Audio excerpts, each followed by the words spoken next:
The Secretary General of the Arab League, Nabil al-Arabi, looking for the United Nations stamp of approval for his organization's peace plan for Syria.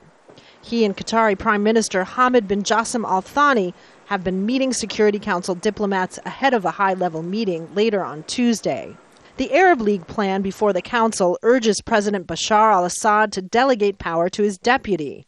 It calls for the formation of a national unity government within 2 months and elections to follow 3 months later for a body which would draft a new constitution to be put to a referendum. The Arabs and their Western supporters have to convince China and Russia.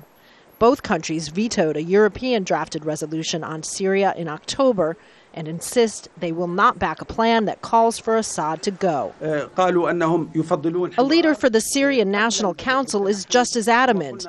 They will not negotiate with the president they hold responsible for so much bloodshed. We are willing to sit and start negotiating under the correct condition. But the first condition that will help us provide such environment is for President Assad to step down. Clearly, the West is putting all of its diplomatic pressure behind this resolution and squarely on the shoulders of Russia and China.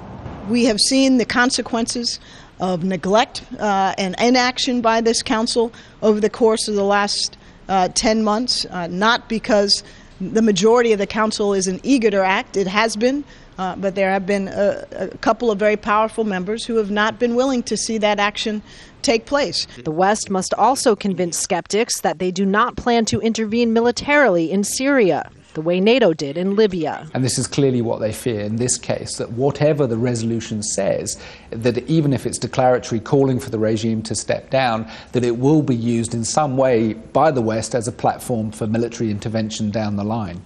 The entire council will hear from the Arab League in a formal meeting on Tuesday, but diplomats predict it will take several more days to reach an agreement.